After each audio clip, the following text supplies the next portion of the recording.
Modesty aside, summa cum laude po ako. Hindi ako bobo. Mr. Speaker, ito sa kabataan na ang turing ng AFP sa ganitong mga topics ay para sa recruitment papunta sa mga Mr. Speaker. Pag ganun, Mr. Speaker, anong aasahan natin sa mga kabataan na hindi alam ano ang nangyayari sa bansa, ano ang nangyayari sa mundo, at ano ang ating kasaysayan? Mr. Speaker, to add, bahagi ng syllabus na gustong gawin ng center na ito at ibibigay sa CHED at DepEd ay benefits of martial law to the economy. Mr. Speaker, ano ang pagtingin doon ng ating sponsor? Ano ang naging benefits ng martial law ng diktador na si Marcos Sr. sa ekonomiya ng ating bansa? I flew all the way from Cebu para umabot lang po rito. Yes, ma'am. Anyway, thank you, June, for citing my name. Ako po yung Lieutenant Ricardo De Leon ng Scout Ranger. I was commanding mga 100 Rangers doon sa Digoyo Point.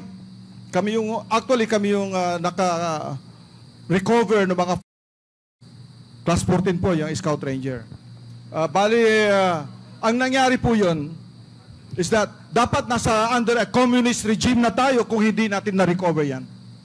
And I am very happy that celebrate natin yung the first victory, okay, sa division 50 or 50 years later. Okay. Ano po yung nangyari doon? Sinasabi na yung mga firearms na yan, 3,000 yan eh. Kung umabot sa mga armed group, nandun si mismo ang leader doon, si Vic Corpus. Okay? Kung iyon umabot lahat under the regime na tayo. Ngayon, July yon. Ang martial law was September 21. September 21. Ang sinasabi, inismuggle daw yung mga through the late Congressman Ablan. It is not true. Hindi po totoo yun. But sabi nga natin is, okay, we were no longer allowed to talk. O sige, but ito yung katotohanan. So we recovered the firearms together with the Army. Sumunod po sila. Mayroon din tayong special forces under Arsenio Santos doon sa bundok. Si General Agripa, sila yung naka-spot nung MB Karagatan doon sa Digoyo Point. Pero kami yung nasa ground. We followed. At ngayon, nirecall lang ako nung one of my guys, si Sergeant Omega, nakita yung presidential guards na patch niya.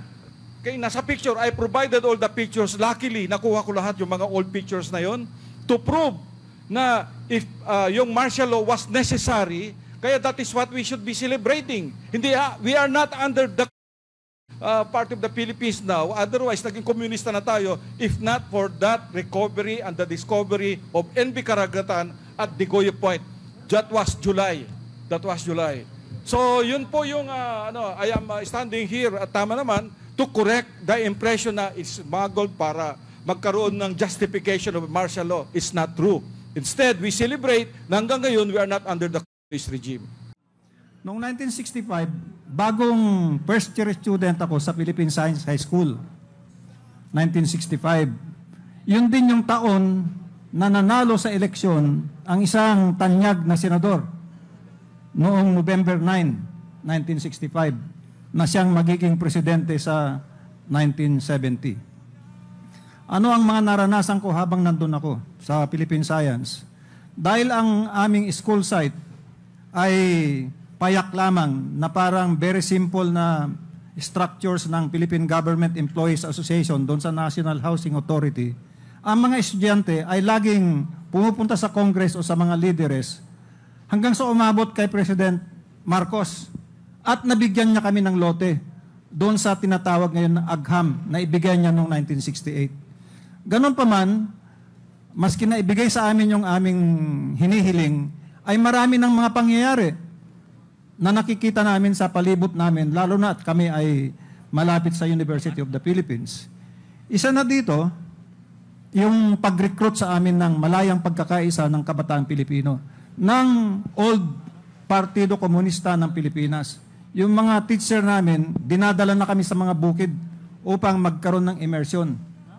Yung mabanggit ko dito, yung aming mga teachers ay may apelyedong Nimenso. So, na-radicalize kami ng konti.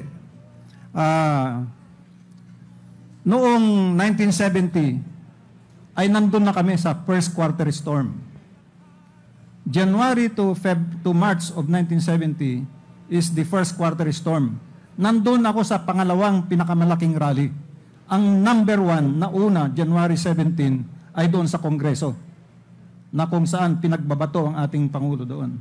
Ang pangalawa, yung Battle of Mindiola. Doon na kami kasama. Nasa harap ako ng Malacanang nung araw, ng mga panahon na yon.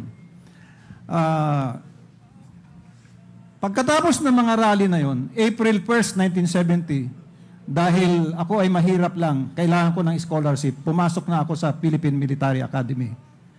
Habang nasa PMA ako, ay nasaksihan ko yung renade yung aming armory sa PMA. Ang nag-raid si Lieutenant Victor Corpus.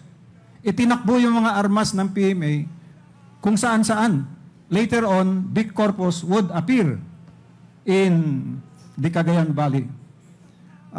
Bukod dyan, noong 1971, mayroon ding nangyari na tinatawag nating Diliman Commune. February na naman ng 1971, na kung natatandaan ninyo, nagbarikada doon ang mga estudyante, pati na sa University Belt, pati na sa Los Baños. At mayroong isang namatay na estudyante, naputukan ng profesor, si Pastor Messina Jr., kaklase ko sa high school. Kaya isipin nyo na lang na talagang umalab din yung damdamin namin dahil namatayan kami ng kaklase. Nang 1970 pa lang, doon sa Diliman Commune. Kaya ang nangyari doon ay marami nang na-recruit. Lalo na at nasa UP na sila, 1971. At ang mga naka-recruit sa kanila ay yung Kabataang Makabayan, yung Samahang Demokrati ng Kabataan, yun mga nag-recruit sa kanila. Yun ang aking nakita noong kabataan ko rin. Nung nasa PMA ako, nag-proctor ako doon sa Isabela. At doon ko nalaman na si Vic Corpus ay lumalaban na doon dahil yung first regular battalion ng NPA ay nandun na sa Isabela.